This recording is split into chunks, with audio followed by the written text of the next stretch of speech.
ભાઈ શ્રી અવનીશભાઈના આમંત્રણને માન આપી અને આપ સર્વે મહેમાનો સર્વે ભક્તો અહીંયા પધાર્યા છે. સૌને જય શ્રી રામ.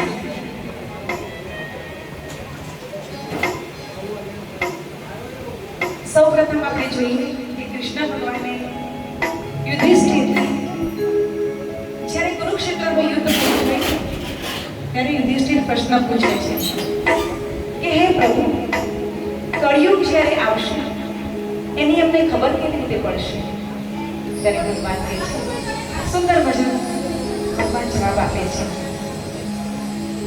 યુધિષ્ઠિરને કહે છે કે તમે પશ્ચિમ દિશામાં જજો.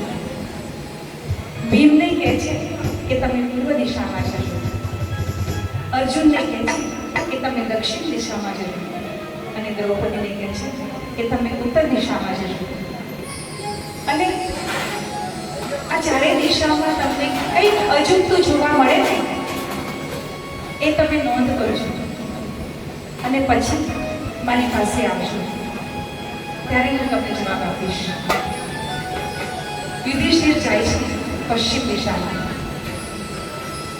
રસ્તામાં જોડે છે કે એક ઝાડ પર એક માટલું પાણીનું ઊંધું લટકતું માટલું હોય છે, પાણી ભરેલું. લોજિકમાં બેસે એવી વાત નથી કે માટલું ઊંધું લટકતું હોય અને પાછું પાણી ભરેલું હોય, પણ સાચે જ આવી અજુગતી વાત યુધિષ્ઠિર જોડે છે. અને નીચે 10 માટલા પડ્યા હોય છે, તો એ એક માટલું નીચેના 10 માટલાની અંદર પાણી ભરે છે. આ જોઈ અને યુધિષ્ઠિરને ખૂબ જ આશ્ચર્ય થાય છે. યુધિષ્ઠિર ત્યાંથી પાછળ આવે છે ભગવાન પાસે. ત્યારે ભગવાનને પૂછે છે કે હે પ્રભુ, મેં આવું દ્રશ્ય જોયું, આનો શું મતલબ? ત્યારે ભગવાન કહે છે કે એક મા બાપ 10 સંતાનોને પ્રેમથી ઉછેરે, પ્રેમથી મોટા કરે, ખૂબ જ જતન કરી અને બાળકોનું એમને મોટા કરે, એમને ભણાવે, એમને નોકરી ધંધો શોધી આપે, જીવન પર્યંત મા બાપ જીવે ત્યાં સુધી બાળકોનું ધ્યાન રાખે. પણ એ જ બાળકો જ્યારે મા બાપ ઘરડા થાય ત્યારે એ 10 બાળકો એક મા બાપનું ધ્યાન નથી રાખી શકતા. આવું જ્યારે ચિત્ર સમાજમાં દેખાશે ને ત્યારે સમજશે કે કળિયુગ આવી ગયો છે. આ યુધિષ્ઠિરના પ્રશ્નનો જવાબ મળી ગયો.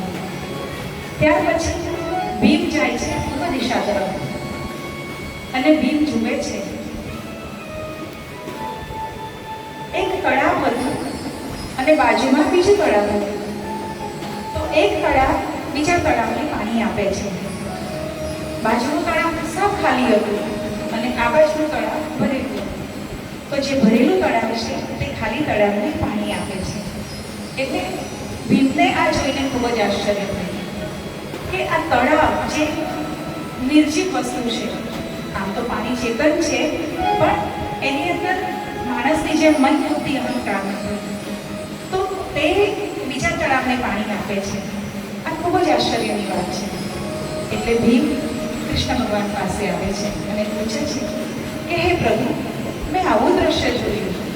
ત્યારે ભગવાન કહે છે કે જ્યારે સંસાર સમાજમાં સગો ભાઈ પોતાના સગા ભાઈની મદદ ન કરતા ભાઈબંધોને મદદ કરશે, બીજાને મદદ કરશે અને પોતાના સગા ભાઈને મદદ નહીં કરે, પોતાનો સગો ભાઈ ભૂખે મરતો હશે એને જ કરશે અને એને મદદ નહીં કરે અને ભાઈબંધોને મદદ કરશે, ત્યારે સમજશે કે કળિયુગ આવી ગયો છે. આ ભીમના પ્રશ્નનો જવાબ થયો. અર્જુન જાય છે દક્ષિણ દિશામાં. અર્જુન જોવે છે કે સુંદર મજાના સફેદ કલરના હંસ. હંસ એટલે એકદમ સફેદ કલર. સફેદ કલરનું પ્રતીક સમજવું હોય તો હંસ આપણે લઈ લઈએ. તો આવા સુંદર મજાના જે મોતીનો ચારો ચણે એવા હંસ કચરાના ઢગલા પર બેઠા છે. અર્જુનને આ જોઈ અને ખૂબ જ આશ્ચર્ય થાય છે કે હંસ વળી ક્યારે કચરાના ઢગલા પર હોય? હંસ તો મોતીનો ચારો ચણે. તો આવું આશ્ચર્ય જોઈ અને અર્જુન ભગવાન પાસે જાય છે અને પૂછે છે કે હે પ્રભુ, મેં આવું જોયું, આનો આનો શું મતલબ?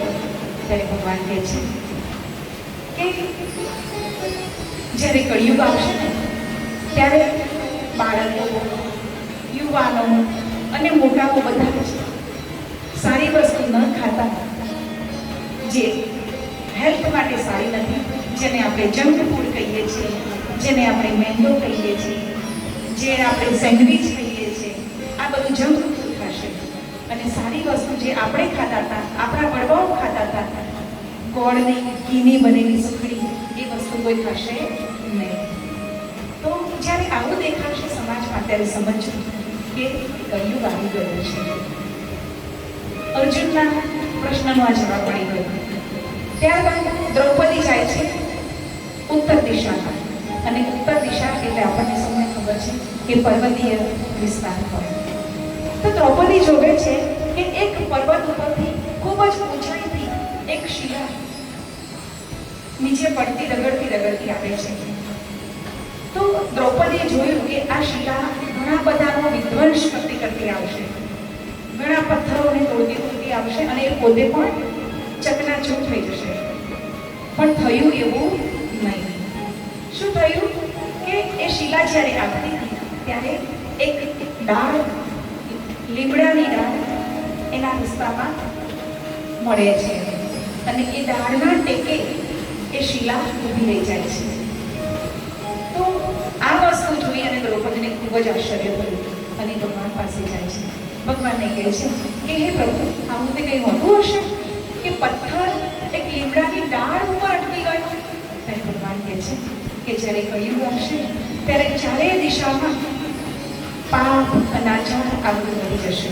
પણ એ સમયે એ બધી વસ્તુથી બચવું હોય તો એક જ માર્ગ છે, અને તે એટલે ભક્તિનો માર્ગ.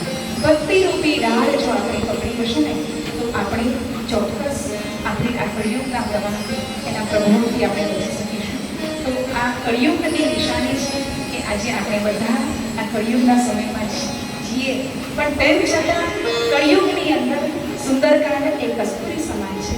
અને આવો સુંદર મજાનો અધિક મહિનાની અંદર સુંદરકાંડ ગાવાનો અમને અને સાંભળવાનો અમને મોકો મળ્યો છે. તો આવો સૌ સાથે મળી અને સુંદર મજાનો આ સુંદરકાંડ પાઠ અહીંયાથી શરૂ કરી દઈએ.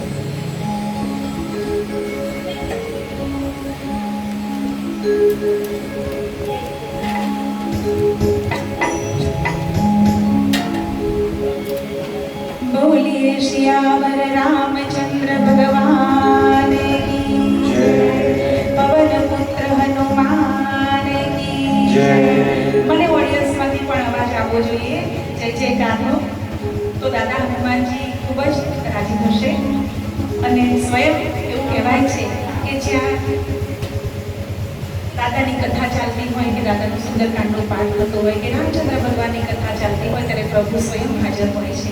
આપણા સૌની વચ્ચે અત્ર તત્ર સર્વત્ર પ્રભુ વસેલા છે.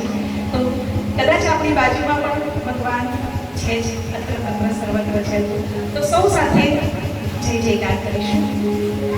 બોલીએ સિયાવર રામચંદ્ર ભગવાન કી જય.